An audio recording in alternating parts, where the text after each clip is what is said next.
আসসালামু আলাইকুম, কেমন আছেন সবাই? আশা করি ভালো আছেন। আজকে আপনাদের জন্য নিয়ে এসেছি লাউ দিয়ে ডাল রান্নার রেসিপি। বাচ্চারা ডাল খেতে সবজি খেতে চায় না, সেজন্যই আমি ডালের সাথে লাউটা দিয়ে একটি সবজি ডাল রান্না তৈরি করেছি, যাতে ডালটাও খায় এবং সবজিটাও ওদের পেটে যায়। এইটার যেমন পুষ্টিগুণ তেমন স্বাস্থ্যকর একটি রান্না। লাউটা হজমের জন্য অনেক সহায়তা করে বাচ্চাদের ক্ষেত্রে, বড়দের ক্ষেত্রে তো অবশ্যই। তো আমি এখানে নিয়েছি মসুরের ডাল আর নিয়েছি লাউটাকে আমি এরকম একটু মোটা কিউব আকারে কেটে নিয়েছি। চুলায় চলে যাচ্ছি, চুলায় গরম পানি বসিয়ে দিয়েছিলাম। এবার আমি ডালটাকে ধুয়ে দিয়েছি, তার মধ্যে দিয়ে দিচ্ছি কাঁচামরিচ 3টা, রসুন কুচি আর পেঁয়াজ কুচি। এটাকে দিয়ে ঢাকনা দিয়ে ঢেকে ডালটা আধা সিদ্ধ করে নিব।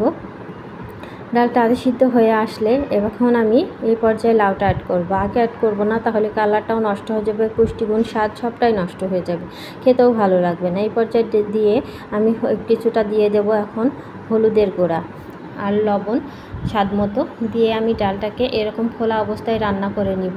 আর ডালটার পানির পরিমাণটা কিন্তু আমি একবারই দিয়ে দিচ্ছি, দ্বিতীয়বার আর কোনো পানি ব্যবহার করব না, তাহলে দ্বিতীয়বার পানিটা ব্যবহার করলে ডালের স্বাদটা ভালো লাগে না, একটু পানসে হয়ে যায়। আর একবারে পানি ব্যবহার করবেন, তাহলে দেখবেন ডালটা খেতে ভালো লাগে।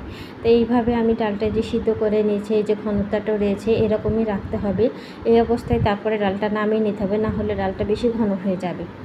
এখন আমি ডালটা ফোড়ন দেওয়ার জন্য একটু কড়াই বসিয়ে দিয়েছি, তার মধ্যে দিয়ে দিয়েছি কিছুটা পরিমাণ তেলটা গরম হয়ে এলে এর মধ্যে দিয়ে দিচ্ছি একটা শুকনো মরিচ, বেশি শুকনো আমি বোটাটা সহ দিয়েছি। খালি দিয়ে আপনার বোটাটা ছাড়িয়ে দিলে ঝালটা আপনার ডালের সাথে মিশে যাবে, বাচ্চারা খাবে, বড়রাও খাবে। ডালটা একটু মিষ্টি হলে ভালো হয়, কিন্তু আমি এখানে চিনি ব্যবহার করব না, কোনো কিছুই না, এমনিতেই ঝালটা কম দিলেই আপনার ডালের স্বাদটা থেকে যাবে। তা লালচে করে আমি পেঁয়াজ আর রসুনটাকে সুন্দর করে ভেজে নিয়েছি। এগুলোকে এখন এক পাশে আমি একটু সাইড করে রেখে তার মধ্যে আমি দিয়ে দিচ্ছি আস্ত জিরাটা দিলে এই ফ্লেভারটা যে এত সুন্দর হয় ডালটার মধ্যে ছড়ায়, ডালটা খেতেই আপনার মনে চাইবে। আপনারা এখানে পাঁচফোড়নও ব্যবহার করতে পারেন, কিন্তু আমি এখানে আস্ত জিরাটাই ব্যবহার করছি।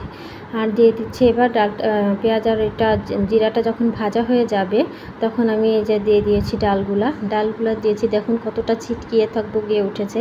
আমার দাদি বলে এরকম হলে নাকি ডালটার স্বাদ বেশি হয়। মুরব্বিদের কথা সত্যি আসলে ঠিকই হয়। তো এখন আমি দিয়ে দিচ্ছি কিছুটা নামানোর আগে ধনিয়া পাতাটা একটু ফ্লেভারটা ছড়ালে আমি ডালগুলোকে নামিয়ে নেব, বেশি জাল করব না।